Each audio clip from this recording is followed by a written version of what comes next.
What's up, everybody? Welcome to Podcast Now. I'm Alex, and in this video, I want to talk about Hollow Knight Silksong and why I am getting this game. This is a video series I do where I talk about an upcoming game and talk about whether I'm getting it, not getting it, or I'm somewhere in between. And look, I was always going to make a video for this. This was a game, if it released 5 years ago, for at least 5 more years, into the future, I would have done this. I was expecting to do this more around like November, but here we are, insanely quick turnaround from the announcement of the decade, maybe, and then for them to say, hey, the game is obviously going to come out, but guess what, here's the date, and the date's just 2 weeks away. A lot of respect to them, to Team Cherry, for doing that. So here we are, we're here to talk about the game just less than 2 weeks at this point from it coming out. So of course, a Game Pass title, you can get it through Game Pass. I'll debate, because I do like trophies quite a bit, and I know the pricing isn't out for it right now. I think the original was $15, at least I think, US.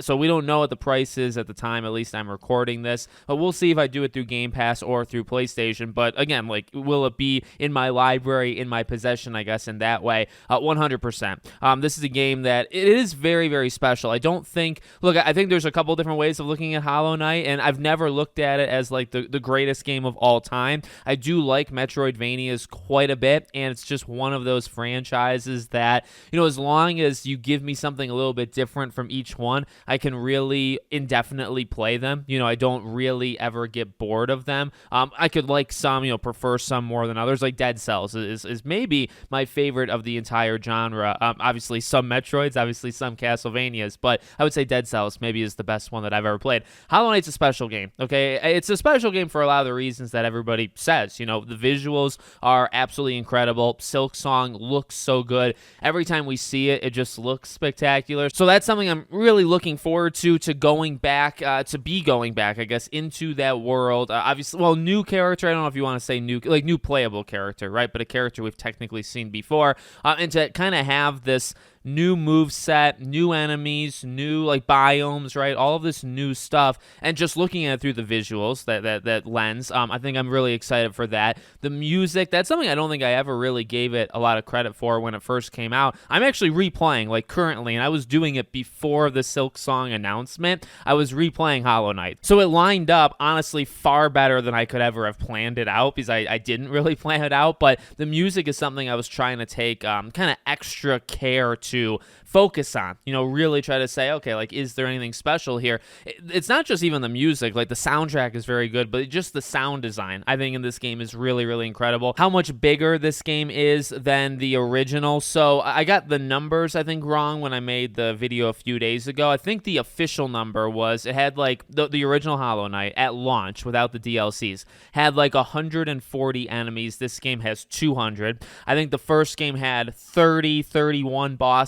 This game has 40 plus, and then the first game I think had 51 rest benches, and Silksong has over 100. So Silksong in some ways could quite literally be double the size. And by the way, Hollow Knight is a meaty game. That sense of wonder and, hey, don't leave any stone unturned. Maybe there was a path that you couldn't get to before, and then all of a sudden with a new power you can, or it's blocked and all you have to do is hit it. You might not even know it. That kind of sense of discovery, I think, was really, really special about Hollow Knight. Finding bosses that weren't even necessary to advance the plot, and yet you found them anyway, and then you either got stuck on them or you persevered, and got through them, and having that come back with a somewhat new gameplay style, right? Kind of new but familiar, and then also having it just be more of it. And I mean, that's the thing. I think, correct me if I'm wrong, I'm pretty sure people at Gamescom actually were able to see it, and I think there was one preview I remember reading that talked about don't expect it, I don't know who would expect it,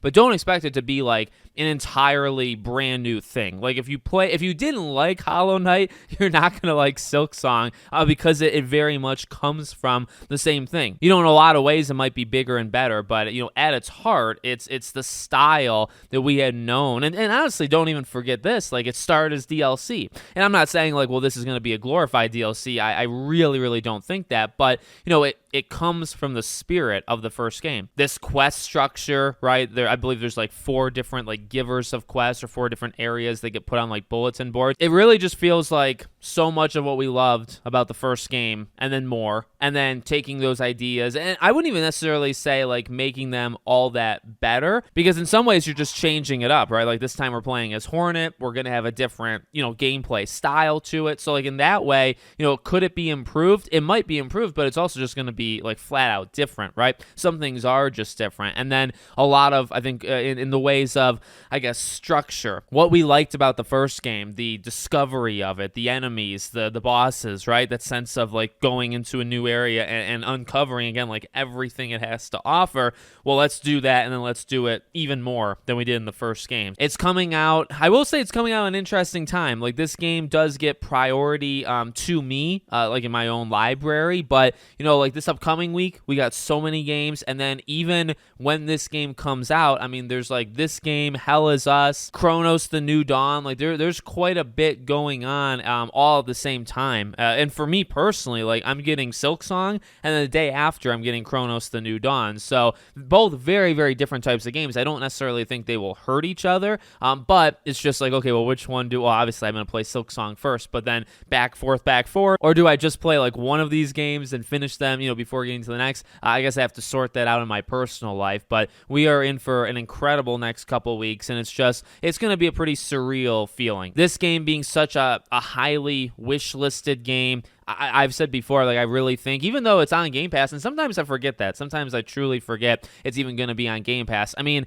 I think the player count is going to be like unreal, like more than you might think it's going to be. But honestly, I also think the sales are just going to be incredible. I think PC is really going to help that. I mean, obviously, like PlayStation, you don't have Game Pass, so you got to buy it on PlayStation. I would not be surprised if this game did so many millions of players, and then a couple more million just in terms of sales. And right away, by the way, I mean, the first game sold 15 million lifetime. I think this game is going to do that probably in far, far less time than it took Hollow Knight to do it. So let me know what you guys think in the comments. Make sure, as always, you're subscribed to the channel, bell icon turned on. I hope to see you all on the next one.